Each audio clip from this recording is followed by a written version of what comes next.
Thank you very much. We are here to bring you the story behind the music you love and to introduce you to the men who make that music at Orchestra Hall. You'll also get to hear an informal and easy-to-understand discussion of music and its interesting personalities. And what's more, you, listening right now, have an opportunity to win 2 main-floor tickets for a concert by the Chicago Symphony Orchestra at Orchestra Hall. And today, let's turn to the pages of your symphony scrapbook that tell about the soprano of the brass choir, the trumpet. And we have with us Mr. Vincent Cichowicz, member of the trumpet section of the Chicago Symphony Orchestra. Mr. Cichowicz, I'm sure our listeners would like to have you identify the selection that you played at the beginning of this program, and perhaps play some more from that symphonic composition. That was from the Sibelius Second Symphony, the very last movement.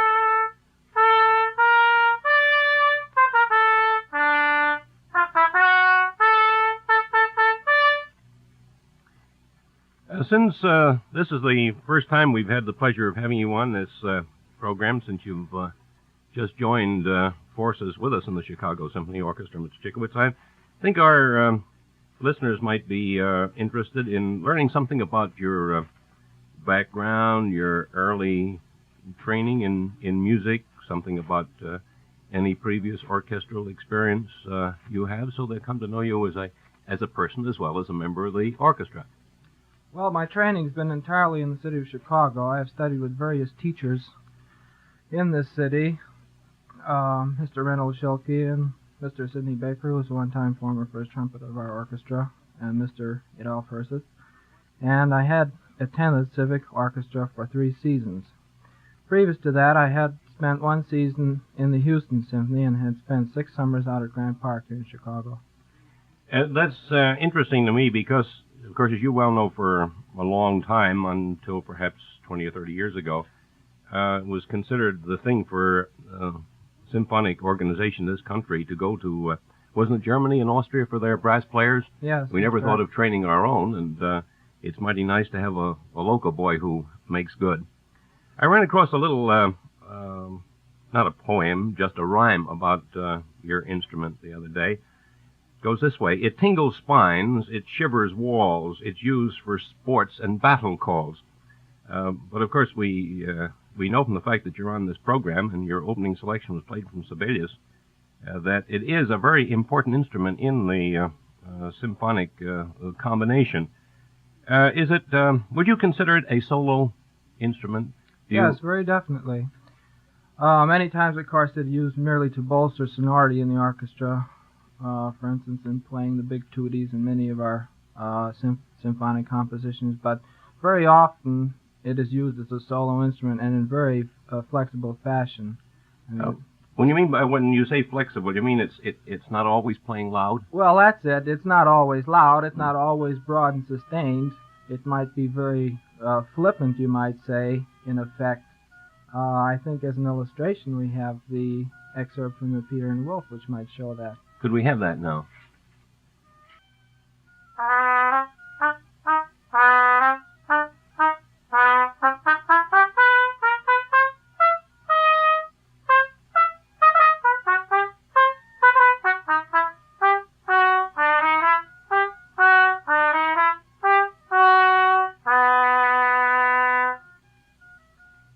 I'm interested in the trumpet for many reasons, one of which is that it's a very old instrument. Of course, it goes back to very, very old times, to biblical times, I imagine, almost even prehistoric times, and it certainly has changed its shape dozens of times. Some of the orchestral instruments are about the same today as they were when they were first developed, but the trumpet has changed from straight tubing, hasn't it, to curved tubing and then doubled back on itself? Well, in reality, in relationship to its antiquity, you might say that it really hasn't evolved too greatly, because it did begin originally as a straight tube, and to a certain extent it still exists in that form. Of course, we have added valves and crooks to it in order to enable us to play the chromatic scale, which of course the natural trumpet would be unable to do. Well, now, what is the range of the trumpet? Oh, it's approximately 2.5 octaves. 2.5 octaves. Well, how can you play all those notes, a listener might ask, or a viewer, let's say, might ask, with just 3 valves? Well, I think perhaps better than a verbal description might be a performance of such. We have 3 valves, which are in each turn are connected to 3 different sets of tubing. And in overblowing these particular sets, we achieve a certain amount of what we call a harmonic series anyway. And by overblowing each one of these, we enable ourselves to complete the chromatic scale. Now, would it be an unfair question to say, now, what do you mean by overblowing?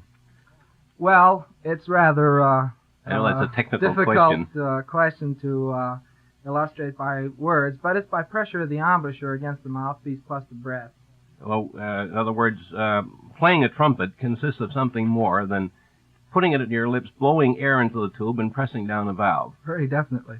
Well, now, when you press down a valve, does it have the same effect on the tubing as when a violinist presses his finger on a string and thereby shortens the string and thereby increases the pitch? In other words, the shorter the string, the higher the pitch. Yes, you might make that comparison. I'd like to show you an example. I'll play this next passage, which will not involve the change of any valve. Now,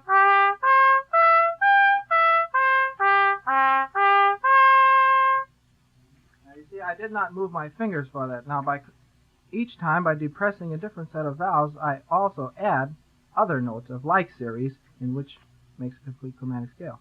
And so by those combinations, you get your 2.5 octaves of range. Now, you use the word embouchure, which, of course, is a well-known word to all brass players. Would you just explain for listeners what that means? Well, it's a French word, literally meaning mouth, but to us it connotates the use of our lip muscles in combination with the breath and the tongue, which enable us to change the various pitches. Well, again, I'll be a very, very naive listener and say, what do you mean by the use of the lip muscles? Is it a case of pushing air into the instrument in a certain way? Yes, that is part of the technique, but of course the changing of the muscular tension in the face would affect the changes also, you see. Now, then there's a third thing you mentioned, and that's tonguing, which I think is a fascinating idea also in connection with brass players. Well, it's merely a dividing. You might say it's a dividing technique. In order to create length, we have to use our tongue to start the air, I should say. And you have straight. What would you call just simple tonguing?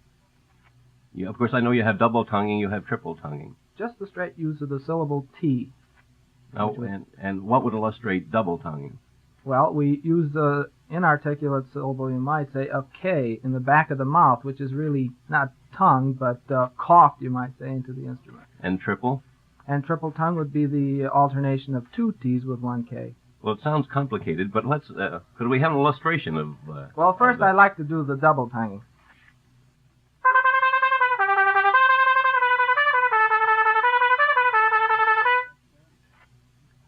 That's a very short example from the Stravinsky Petrushka Suite, but it illustrates, I think, quite well the double tonguing on the trumpet. And well, there's one other thing I should have mentioned in connection with the technique of playing the trumpet, and that's the mutes, because I notice you have a couple of mutes here, and that's another method by which you can change, would that be change tone? Changing the quality. The tone quality.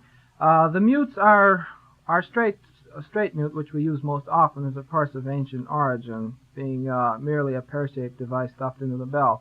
But during the jazz era, several other mutes were developed, and at times we find ourselves employing these various mutes for certain effects in symphonic repertoire. Could we have an illustration of that? Certainly.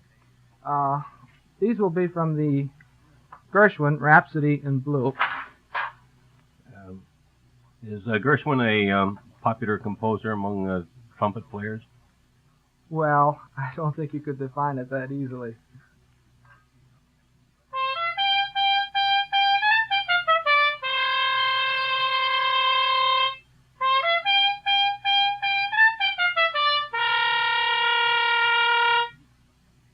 That, of course, illustrates the straight mute with the use of the flutter tongue, which, of course, we didn't get a chance to go into detail here. Well, now, what's the second type of mute? This is often called the wah-wah mute, but it really is officially a Harmon mute. This is also from the Rhapsody in Blue.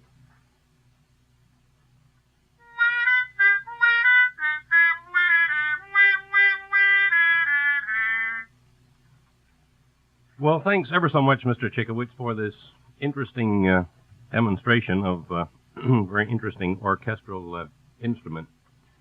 And now we're happy to send a pair of tickets for a concert by the Chicago Symphony Orchestra to Dr. Jacob Singer, Rabbi of Temple Mizpah of Chicago, for his interesting letter in the anecdote, which we are now adding to our scrapbook.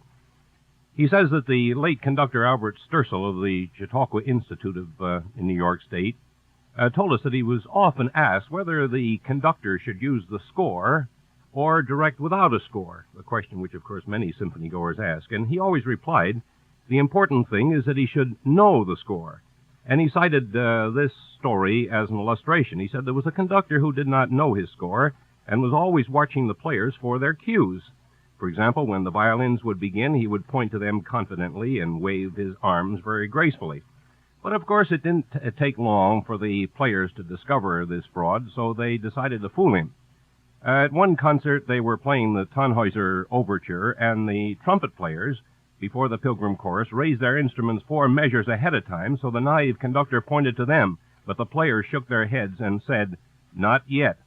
And thanks very much to Dr. Singer for his interesting anecdote, which we are putting today in our scrapbook.